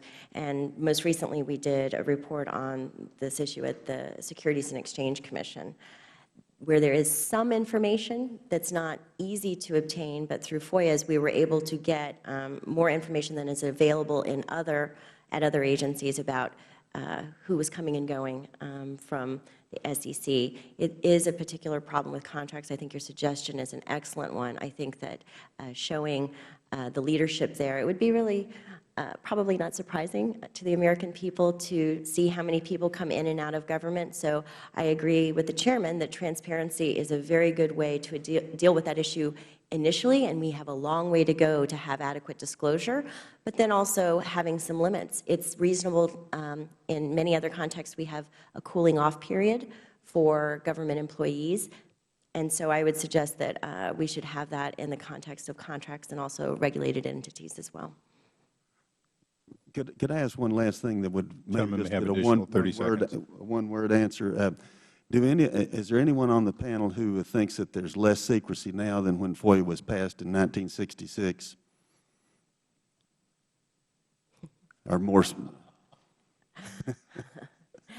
Absolutely, yes, there is less secrecy than in 1966. And part of that is a function of the technology that's available today. So a lot of the proactive disclosure that we're seeing is just something that was not possible in 1966. And yet the concern of the national security state growing is an issue. Thank you. Thank you, Mr. Chairman. I never thought I'd see so much silence on a question like that. We now go to the gentlelady from New York for 5 minutes, Ms. Maloney. Okay, I thank all the panelists, and I do want to comment on the project, Ms. Canterbury, on government oversight, which identified FOIA online as a best practice in a report you released last week entitled Best Practices for Openness and Accountability. I was pleased to see that was a bill that I authored many years ago, and to see that you supported and and also the work that we're doing with pilot projects on it. I wanted to follow up on Mr. Duncan's question. Members of Congress and our staff, there is a 2-year cooling off period. I thought agencies had the same law, don't they? If you work in a high position in an agency, don't you have a revolving door requirement that you can't go right back into that industry within 2 years? That was my understanding. There are various restrictions, particularly with regard to lobbying, and particularly with regard to specific interests. So if it's something that you worked on personally or substantially. So there are many different ways in which people can evade participate or having to have a real cooling off period. There are also waivers that are given by ethics officers on a regular basis, and those waivers are not made public in many cases. And following up on his other question about contracts being, quote, rigged, couldn't you just require that everything be competitively bid, and the low bidder who is qualified get the contract? Why do you have to have these negotiated contracts that have, shall we say, shadows on them? It's been a particular problem in our contingency programs, and so our work in Afghanistan and Iraq. There's been, as you know, a real dearth of competitiveness in contracts. Well, I tell you, I began this week by going to a company that was opening up in my district to combat cybersecurity. And cybersecurity, in my opinion, is the biggest threat to our homeland security, to our economic security, and we have to do something about it. And Mr. Ranking Member and Mr. Chairman, we should have some hearings on cybersecurity and what we can do about it. But in any event, there's stories that they are hacking into major corporations, stealing our intellectual property, hacking into the military, hacking into members of Congress. And could you each comment on what you think we could do to protect the privacy of our American firms and really American citizens from this ongoing threat? Just a word of caution on cybersecurity and those initiatives and finding a good balance between the need to have obviously more collaboration, more information sharing, a better system to prevent cybersecurity threats that are significant to our country and to individuals.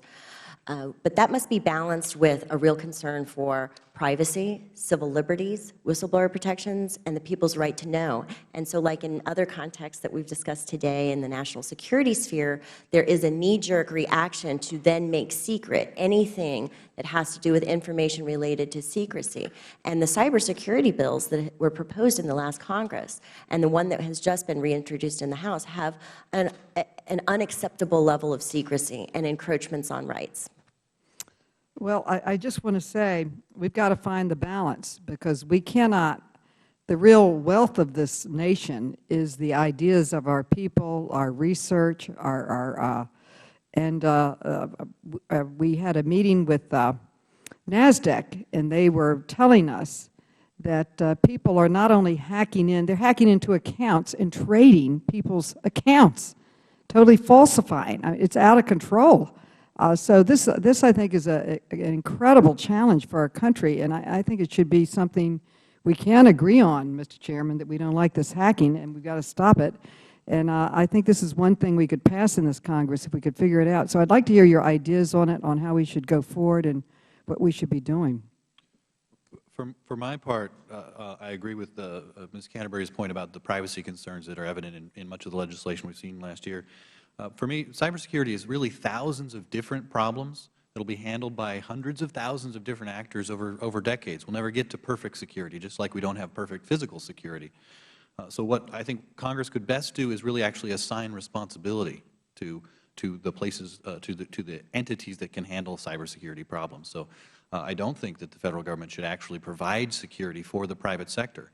When a business has failed to secure its own assets and it loses those assets, that's an illustration of poor management on the part of that business, and that business should pay the cost. So in general, with so much of our cyber infrastructure held in the private sector, it should be the responsibility of the private sector to secure those assets, and it should pay the costs when it fails. Obviously, the government has a good deal of information, being a large entity itself and a buyer of technology. So it has a role, and it can be it can foster cybersecurity and good cybersecurity practices. But I would place the onus on the private sector to secure its assets. Well, may I have additional 30 seconds? Of course. And time for the other two to answer. Well, the private firms want to secure their assets, and I'm not saying that government should. They should secure them. They just don't know how to do it. We don't have the technology to help our private sector or our Pentagon or our individual citizens to secure their information. Anyway, I'd like to hear other ideas. Thank you so much. It's very helpful. Yeah. So just very briefly, so our colleague Tom Blanton often talks about the idea of the way we try to protect national security now is that we have a lot of secrets and we try to build a wall around them. But there are so many things it's very difficult to protect. What we need to do is figure out what is critical and protect that. And the other things that are less critical, it's not worth devoting the resources to it, and it runs into these problems. In terms of how to help the private sector, well, some of it's the same way, when you look at government and we have government systems, technologies that are 30 or 40 years old, where the system infrastructure isn't capable, where we have inflexible hiring practices, so it's difficult to bring in people who are capable and competent to handle these issues. Within government, we need to look at hiring, we need to look at being able to retain the best and the brightest. When it comes to the private sector, we need to look at providing models, providing examples, showing private sector folks part of the way in which they need to protect themselves. This is not something that government can do. I've talked to some members of the military. They tell me the private sector is way ahead of us, meaning government, that the private sector is doing a better job than we are. I was at a meeting where they were learning from the private sector how to better secure our situation and our information. Thank you. And Mrs. Wexler? You know, I agree with Mr. Harper, and I agree with all the panelists. I think this is a very important problem. It's going to take more than one way of solving it. Certainly, the private sector does have a responsibility to protect its own assets, but there is nothing wrong with the government learning from the private sector as they develop innovative new ways to protect, nor is there anything wrong with the government developing technology that can be then used by the private sector for the purposes of protection, but always with the idea that civil liberties and privacy are also respected. Thank you. I yield back. I thank the gentlelady. We now go to the gentleman from Illinois, Mr. DeSantis. Florida, but oh, I'm sorry.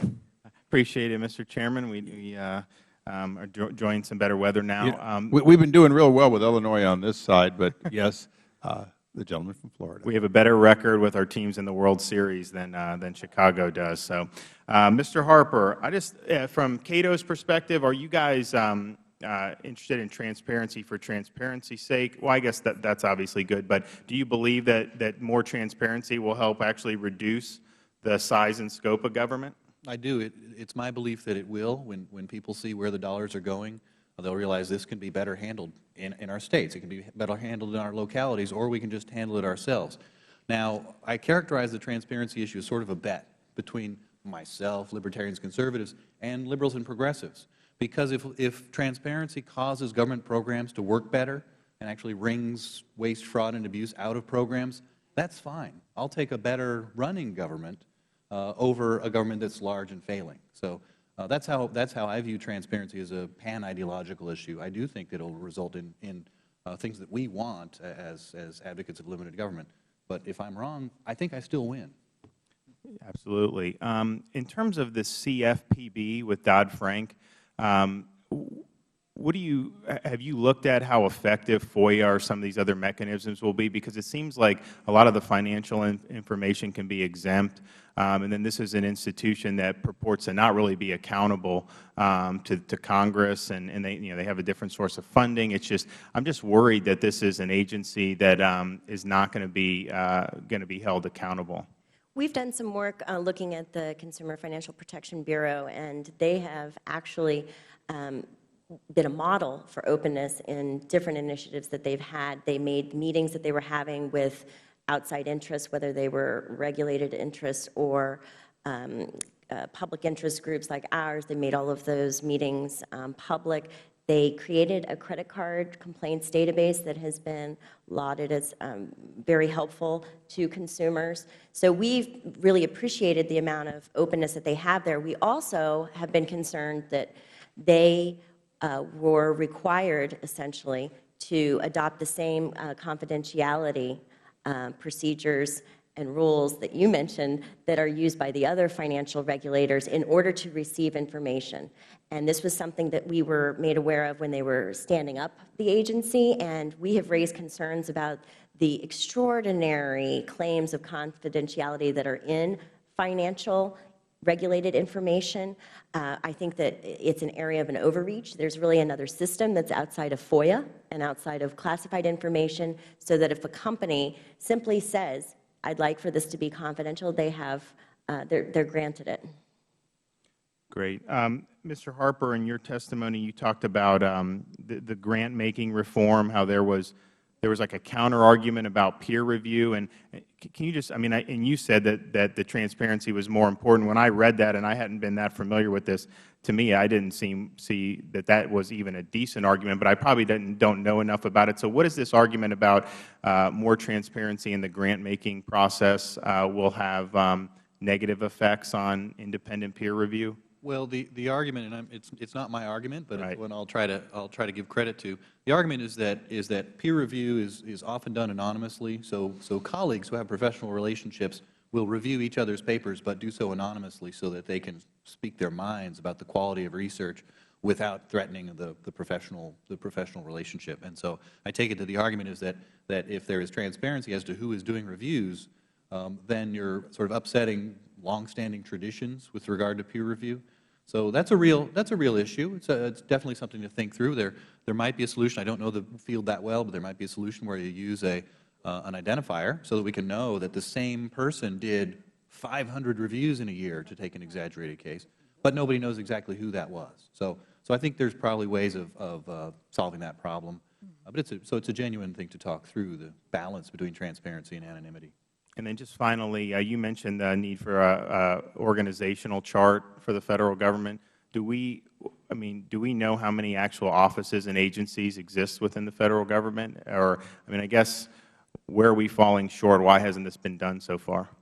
Well, it's boggling to me that there isn't a machine-readable Federal Government organization chart. We should be able to see what agencies exist, what bureaus exist, what programs and what projects, so that we can tie legislation to all those things when you in Congress are trying to affect something, so that we can tie spending to those things, so we can know this happened because of a certain program in a certain bureau in a certain agency. That doesn't exist. There are at least 4 different representations of how the government is organized. Each is different. Each is published in PDF, so I can't use a computer on it. Now, the best we've got is from NIST, which produced a pretty darn good organization chart that just goes to the bureau level, just the simplest stuff, agencies and bureaus. That's what we're using for our legislative markup now. But there should be a complete Federal Government organization chart. Absolutely. Thank you. Mr. Chairman, Would the gentleman yield? Yes. There's a story that I think says a lot from the private sector. Until a few years ago, taxi drivers would hear on a radio that there was somebody who wanted to be picked up at a certain address. And the most aggressive taxi driver would get it by saying, I'm right around the corner. As taxi companies began putting GPS systems in the taxis, they could figure out who was actually the closest, and it dramatically changed the response to the consumer. I think to a certain extent, the government's willingness to have us actually be able to see what they're doing versus the printed org charts that say what they say they're going to do would probably be equally illustrative. I hope that improves safety on the roads, too. I think it has, and you know, as a taxi town where you just walk out and get one, we're not as aware of what it's like when you have to call for a taxi, but some of us are. And with that, would the gentleman from Virginia seek to be recognized? I recognize you. Thank you, Mr. Chairman. I knew you would. Thank you so much, and thanks for holding this hearing, because I think it's a really important one. Let me pick up on my colleague's comments, the last questioner on grants.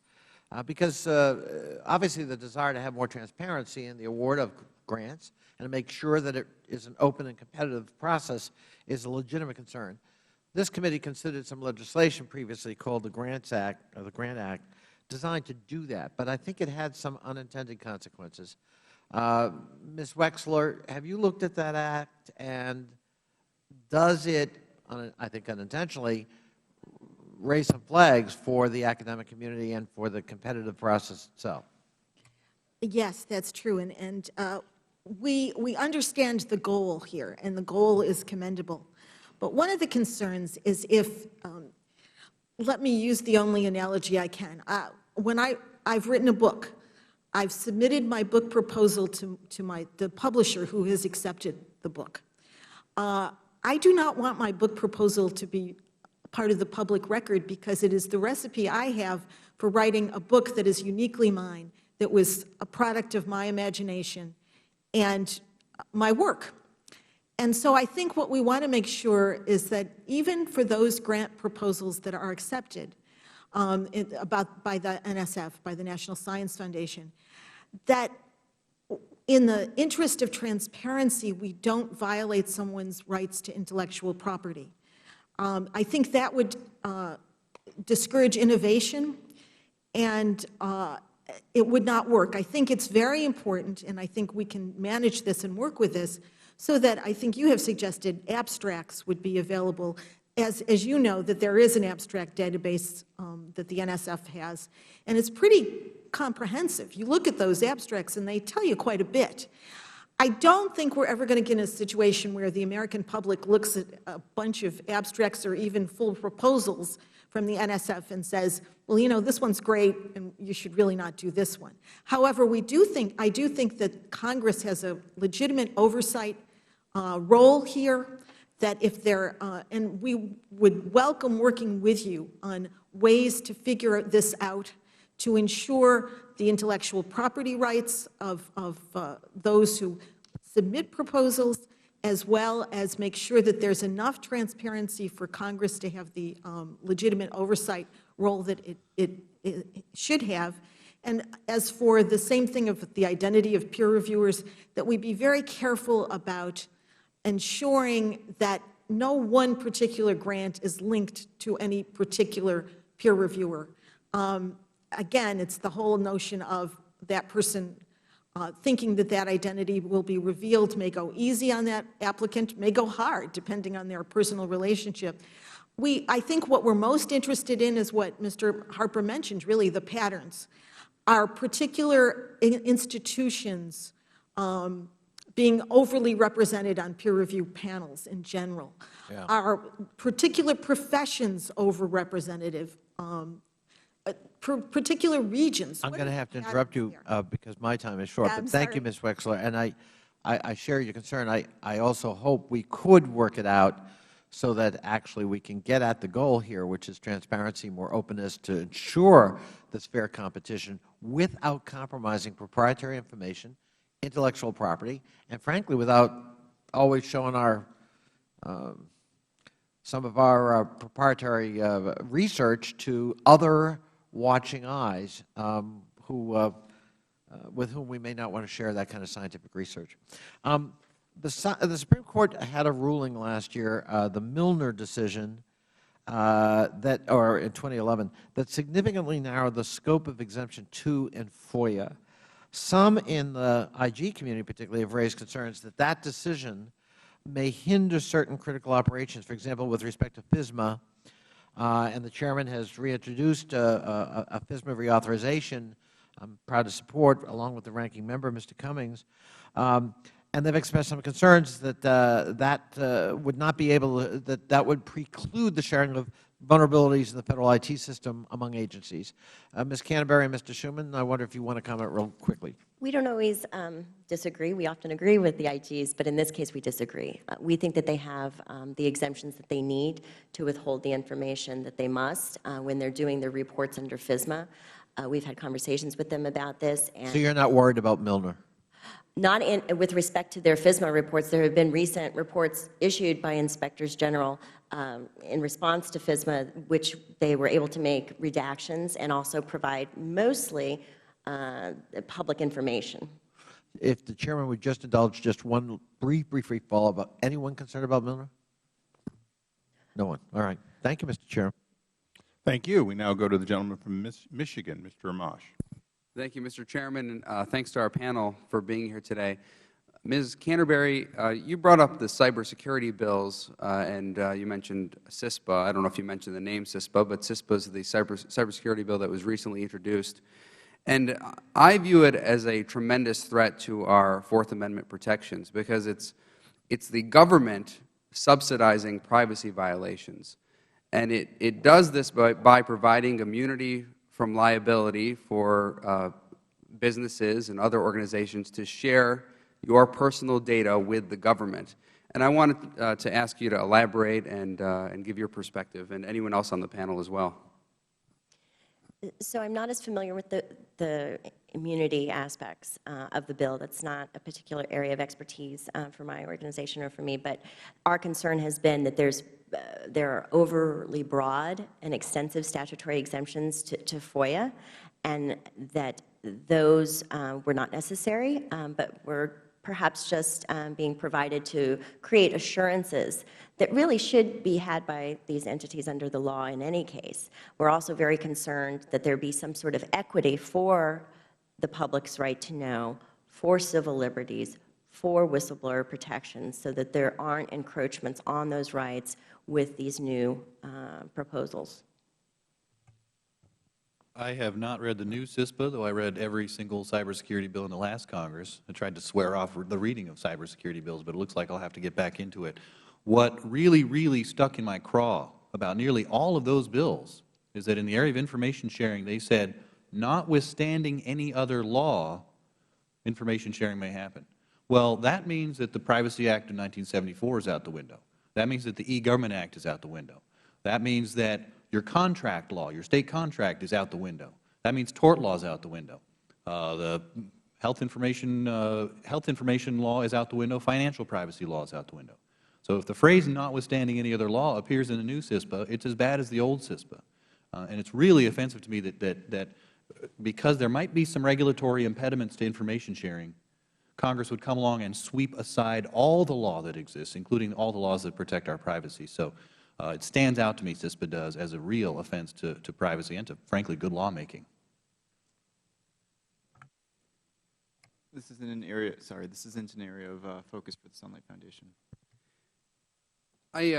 Sticking to the topic of legislative transparency, I served in the state legislature in Michigan before I came to Congress. And one of the things that I noticed when I arrived here was how lousy the bills were in the way they were written. Everything was cross-referenced, as you know, on page 7, line 6 of whatever act, insert such and such. So when I was in the State House, the way it worked was when you have an amendment, when you have a bill that amends existing law, you actually put the law in front of you and you cross things out and you insert things. It's like a track changes in Word. And so I introduced recently the Readable Legislation Act. It's H.R. 760. And I wanted to get your perspectives on this, whoever might have an opinion on it, because I think it's very important that our legislators know what they're voting on, they can read the bills, and then the public can actually follow what we're doing. I think it would make us a lot more efficient as a government. I've read the bill, and I could read it through and understand what it said. And that's important. I think that's the essential goal of your legislation. And I actually, for the WashingtonWatch.com audience, the site that I run in my spare time, I actually showed an example. I took another piece of law, which is just a cut and paste law. It says section such and such is amended so-and-so. And I did a red line version of it and said, this is what the law would look like under Mr. Amash's bill. Read the bill is a stand-in for a lot of demands of the public to understand what's going on in Washington. But taking it literally and having Congress write bills that are literally readable is an important and simple amendment to your process. So I recommend it. I agree with that. It's a very sensible approach, and we support it. Yeah, as the Sunlight Foundation actually wrote a little article called the Read the Bill article, or something like that. It was a terrible name, but it emphasized the point that it's important to understand the legislation. And it's not just how bills would change the law, of course, but it's how amendments would change bills and how amendments would change other amendments, and starting to draw the connections. Because it's not just how a bill would change the law, and it's very complex with the way that Congress engages in this. But it's also, what are the bills that are identical or virtually identical that have existed in the same Congress or in previous Congresses? What are the other ideas that are along these lines that have happened? And the more that you can wrap these things together, if we can say the Access to Congressionally Mandated Reports Act from the 113th Congress is identical or virtually identical to the one from the 112th that had this hearing, all of a sudden you can create contextual awareness in a way that is not possible. And what you're trying to do with this legislation is spot on. And I, too, support and have the experience of being a lobbyist in the New York State legislature and being shocked to see that I couldn't figure out the bills that I was reading here. I also believe that Congress is supposed to be under the mandate of the plain writing law. So we're supposed to be already reading bills that are a little bit easier to understand. Yeah. Thanks. Mr. Schuman, if Mr. Chairman, if you'll, thanks. I'll be very brief. There's also, a related rule in the House that already exists, and there's one in the Senate. It's the Ramsayer rule in the House, which is reports that come out of committees are supposed to have basically track changes so you can see what has changed. This rule isn't always followed, not because not because folks don't want to, but because it's actually technologically difficult to do this. What you're proposing is extending it broader to all bills that are introduced, and again, it's an incredibly helpful thing to do. Yeah. Thanks for your comments. And I can say, again, from my experience, it makes a big difference to have the context of the bills. It makes us much more efficient as legislators, and it allows our people at home to really follow what we're doing in a way that doesn't exist right now. So thank you so much, and I yield back. I thank the gentleman. We now recognize the patient gentleman from Georgia, Mr. Woodall. I thank you for the courtesy, Mr. Chairman, but I don't have any questions. Okay, then I'll recognize myself for a closing quick round. This has been very, very important to me to try to hear some of the comments, particularly from questions, including Mr. Amash's just now. Ms. Wexler, I want to make sure I understood in context. Grant applicants, that's an industry. I mean, people pay a lot of money to write good grants. You weren't suggesting that the prevailing grant is proprietary intellectual property, were you? Or I wanted to understand that. I was suggesting that there are certain types of grants, proposals, for example, proposals submitted to the National Science Foundation, that do reflect the intellectual property of the applicant. I'm not saying that that is the universe of all grants by any means. Because if I can put it in layman's terms, if I ask for a job and I submit you my resume, other than my Social Security number, wouldn't you say that my resume, if the government hires you, to a great extent should be available? In other words, an honest review by those who would be critical of what was in there, or, if you will, the right of the public to say, geez, how did this person get hired? Wow, they wrote a clever resume, one that might get me hired the next time.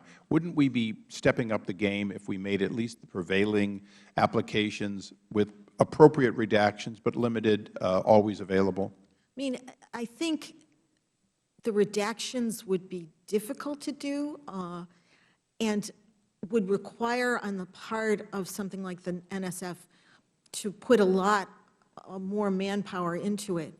If that's possible, I mean, what we don't want is to in any way violate people's own ideas and intellectual property before they're hatched. We all believe strongly. Right, and I agree with you, and you said before they're hatched, and maybe for everyone there. I'm making the assumption that we've granted the application. Federal funding has flowed to that entity. At what point would any of you believe that substantially all of that material belongs to the public for purposes of honestly figuring out whether or not we're spending that money properly? Ms. Canterbury? Because it's an important balancing act that we can all see it if I'm applying, for example, to provide computers for the IRS, a current investigation of our committee. But when you get into science, often it becomes a little murkier. Do you see it as that difficult? No, I think we can solve this. I think that we do it within the context of proprietary commercial information that's non-scientific. I think we can do it for science, too. I think that Ms. Wexler had some good recommendations. I also think we should err and appreciate that the chairman and ranking member err on the side of transparency, but that you're also open to fixing areas where privacy or competition might be used against the entity that we would be applying. And the current redactions are initiated first by the applicant. So I appreciate it's burdensome, but I don't think it's particularly burdensome for the applicant to know what they believe is most necessary to protect. So the first argument does appear as though it's not burdensome on the agency. Mr. Harper? Well, I guess I don't feel expert enough in this area to comment on specifics, but what you're talking about is striking a balance, and a balance that deals with values. Privacy, intellectual property on the one hand, and transparency, the administration of taxpayer funds on the other. And I guess there are delicate balances to be struck here. I, like Ms. Canterbury, agree that as you might expect on this panel, we would favor the transparency side of things. Basically, everything we're talking about in grant making, this is taxpayer money. And so to the extent anyone thinks that there's a right to have taxpayer money, no, we can make it part of the deal that you have to share this information if you want to be part of the grant. Well, and one of the reasons that I'm so concerned is that often what happens in IT development, in any other part of Federal dollars being spent, is people come with proprietary information that was previously developed at the taxpayer's expense. They then proceed to get a new grant or contract at taxpayers' expense, in which they then have yet another proprietary group that they can go and do it again. And the cycle of entities using taxpayer dollars to develop the ability to get taxpayer dollars, at some point you look and say, well, wait a second, the term crony capitalism is used all over the place, but I'm very concerned sometimes with the pharmaceutical companies, sometimes with the universities, that we can in fact find ourselves constantly creating barriers to entry, because you can only get through this barrier if you've already gotten the government's money. And that's part of my concern. I want to do a couple more quick questions. Would you all agree that when it comes to, for example, an attack or a mining activity from China, North Korea, Syria, Iran, that in fact this is not the private sector's take care of yourself responsibility, but a classic fundamental constitutional responsibility of the government to secure and defend for both our private and our commercial activities? In other words, in cybersecurity, we all understand we have certain responsibilities, but my understanding is some of the most aggressive and most egregious piercing are done by some of the most advanced techniques not available to the normal hacker in a basement in Silicon Valley. Wouldn't you all agree that that is uniquely the Federal Government's primary responsibility, just as it would be if someone was coming with muskets to our border? Mr. Harper, let's go back to muskets and the border, if you will. Yes. So I think certainly when cyber attacks originate from overseas, there is a government role. But it's more along the lines of diplomacy, and I don't mean going and being friendly. I mean leaning hard on governments that are sponsoring or themselves committing cyber attacks or producing cyber weapons. We'll have more to say on this. I've commissioned a paper from a guy who's younger and smarter than me to really handle the cybersecurity issue. But one of the unique problems, or one of several unique problems in the cybersecurity area, is attribution. You don't necessarily know where it came from. Once a form of attack originates, it can be propagated across the globe very quickly, and so you don't know who's really responsible in the first instance. The response should be, as it should be in so many areas, should be phlegmatic. By that I mean measured, careful, calibrated, equivalent to the form of attack. So the thing that I think we should worry about most is the U.S. government bringing all of its force in response to cyber attack, because cyber attack is relatively limited. It has limited ability to do physical damage, It can do real economic damage. There are definitely concerns here. Nothing I should say would be to dismiss the concerns. But we shouldn't respond to economic harms to our country with physical harms to other countries. Let's not escalate. And talk of cyber war, that phrase I don't like because it suggests escalating to physical war from the cyber snooping, the cyber espionage that is certainly going on. Well, as somebody who has an opinion on this, I'll express it quickly. You don't go to kinetic war over cyber war, but you do respond in like, potentially. Ms. Canterbury, one question that I have for you, just as with the FOIA wanting to have an ombudsman, when we're looking at cybersecurity, do we need to have an ombudsman that's not behind the cloak of the Director of National Intelligence or the CIA when we're looking at balancing the commercial protection in cyber and the government protection? Do you see the inherent, or any of you see the inherent conflict of if we essentially say cyber will be taken care of by the very people who, quite frankly, probably are doing cyber attacks and spying on our adversaries using some of the same techniques? Or do we need to have somebody who's not part of that game deciding whether or not the Bank of America or Chase Manhattan is protected by what we know or tipped off to what we know before there's an economic loss to we, the consumer? So I am not a cybersecurity expert. You better get up to speed. It sounds like it's the new issue. Well, except to say that it might not surprise you that my organization agrees that in most cases having independent oversight is going to produce better policies and a better public interest response. Anyone else? Okay. Mr. Cummings. Mr. Chairman, I just want to thank the witnesses for being here today. Your testimony has been extremely helpful. Thank you for shedding light on our legislation, and we appreciate that. And with that, Mr. Chairman, I yield back. Thank you. I will allow 5 legislative days in which to have additional comments made. And Ms. Canterbury, you get the last word. Well, I just wanted to make a minor clarification. Congressman Connolly has already departed, but I wanted him to know that in our community, in response to Milner and the Supreme Court case that he cited, we have talked a lot about the impacts on FOIA of that court case, and we might agree that there is very, very limited information, specifically passwords to security systems in the government that may be a gray area. But I just wanted to clarify that. Okay. For the record. I appreciate that.